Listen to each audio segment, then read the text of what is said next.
الحلو اليوم هو حلو لأصحاب الذوق الرفيع، الناس اللي بتحب لما تاكل قطعة حلو تنقلها لعالم تاني.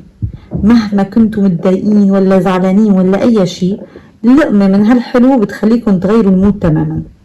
طبقات رائعة جدا، متناغمة كتير مع بعضها ودايبة ذوبان، وعطيتنا يعني بصراحة لا يعني سيمفونية من النكهات الرائعة.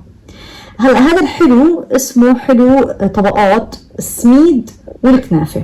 هلا أنا حتى كنافة في الطبقة النصانية، بس اللي عندهم شعرية باكستانية ممكن مكان الكنافة شعرية باكستانية. هلا أنا بستعمل كنافة لأن هي متوفرة عندي، ما هو متوفر عندي نهائيا تقريبا الشعرية الباكستانية. الطبقة الأولى عبارة عن كوب من الحليب البودرة 140 جرام، وكوب سميد 190 جرام، معلقتين كبار كاكاو خام 15 جرام، 3 معالق كبار لبنة 125 جرام، معلقتين كبار كريمة شانتيه 30 جرام، ربع كوب حليب بارد سائل، سكر بودرة 90 جرام. حليب البودرة حطيته مثل ما انتم شايفين على النار على طاسة ناشفة تماما ما فيها أي مواد دهنية. بضل عمال بقلب، ممنوع أترك التقليب لبين ما يصير لونه هيك بلون نحسن نقول عليه مثلا الحليب بالقهوة، يعني هيك تحمص معي بتطلع له ريحة هيك لطيفة.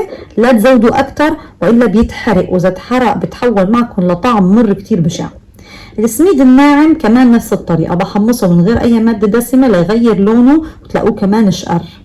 نيجي هلا هون بكوب هيك صغير بحط ربع كاسة الحليب مع 90 جرام سكر بودرة، وبضربهم مع بعض مع قصدي مع معلقتين كبار الكريمة شانتيه 30 جرام. وطبعا رح اضيف عليهم اكيد السكر بودرة واضيف عليهم اللبنة تبعتي. هلا اللبنة اللي انا عملتها عبارة عن زبادي، حطيته على قطعة شاش على مصفى وخليته ينزل ميته لمدة ساعتين تقريبا بحصل على قوام مطلوب من اللبنة.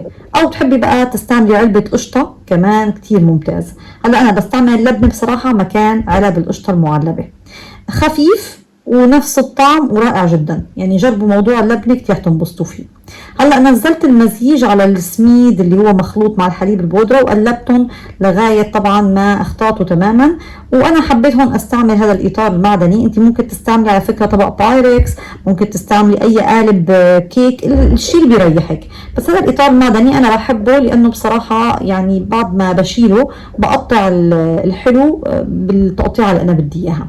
هلا نصيحة دهنوا هيك دهنة بس نقطة زيت، وايديكم ممكن تبلوها بمي احسن من الزيت، يعني بلوا ايديكم بنقطة مي لحتى تعرفوا تفردوا المزيج. هلا هون انا استعملت ربع كيلو من الكنافة مجمدتها بالفريزر لحتى اعرف اكسرها بسهولة، وبعد ما كسرتها بقوم حاطة معلقة واحدة من السمنة وبحمص الكنافة. هلا رح تستعملوا الشعرية الباكستانية، فيكم رأسا تكسروا الشعرية الباكستانية وهي بتكون ناشفة طبعا وبتكون اوريدي متحمصة شوي، فبتحمصوها على النار تحميص خفيف، تحبوا بنقطة السمنة او بلاها نهائيا، يعني ممكن الشعرية الباكستانية تحمصوها على النار من غير اي دسم نهائيا. اما الكنافة حبيت احمصها بمعلقة واحدة بصراحة من السمنة، عطتني ريحة وطعم كتير حلو. طبعا بحمص لبين ما صارونا هيك ذهبي كتير وبتقرمش. هلا هون الطبقة الثانية هي اللي هي الكنافة بنزل فيها عليها قصدي بنص علبة حليب مكثف محلى، او الحليب مكثف اللي انت عملتيه بالبيت ف 170 جرام. تمام.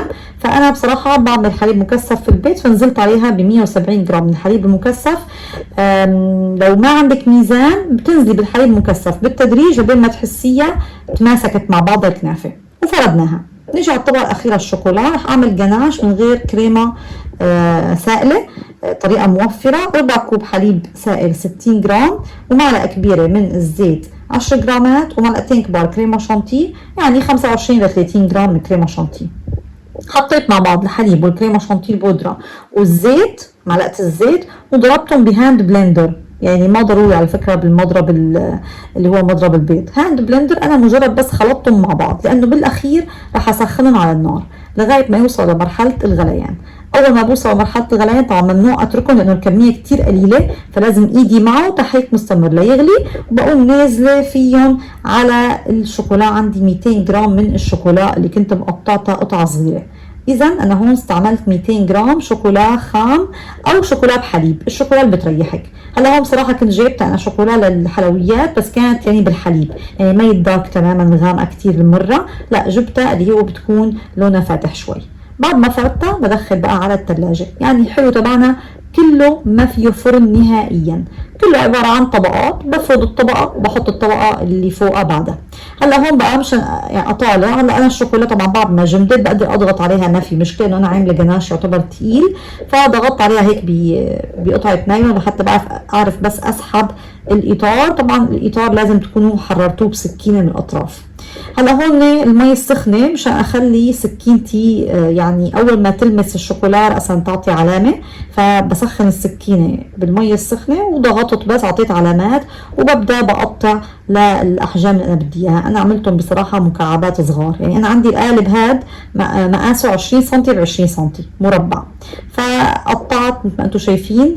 وبعد ما قطعت المربعات الصغيره تبعتي ببدا بقى بزينها التزيين اللي انا بدي اياه. عندي بصراحه شويه شوكولا بيضه سيحتها وعبيتها بالكيس وبدات ازين نهائيا، يعني شوكولا بيضه من غير اي اضافات نهائيا. وعندك بقى اي نوع من انواع الفارميسيل او الكرات الشوكولا المالتيزرز او اي نوع انتم حلويات بتحبوا تزينوا فيه، بيطلع معكم طبق في غايه الشياكه، وما في احلى من هيك، وما في يعني بصراحه يعني ألذ من هيك طعمه. صدقوني ما بدها غير بس فنجان الشاي او النسكافيه او القهوه، الشيء اللي بتحبوه جنب هالحلو. طبعا في اشكال تانية انا عملتها مثل ما انتم شايفين، عامله هدول بقوالب التشيز كيك الصغيره، عملت هدول باطارات معدنيه كمان دوائر، فانتم فيكم تفننوا بالطريقه اللي بتحبوها. ما تنسوا اشتراك في القناه، اعملوا لي سبسكرايب، واللي حابب يتابعني كمان على حساباتي فيسبوك انستغرام ثريدز تيك توك كلهم باسمي غفران كيالي. اشوفكم ان شاء الله بوصفات جديده، بقى لكم باي باي.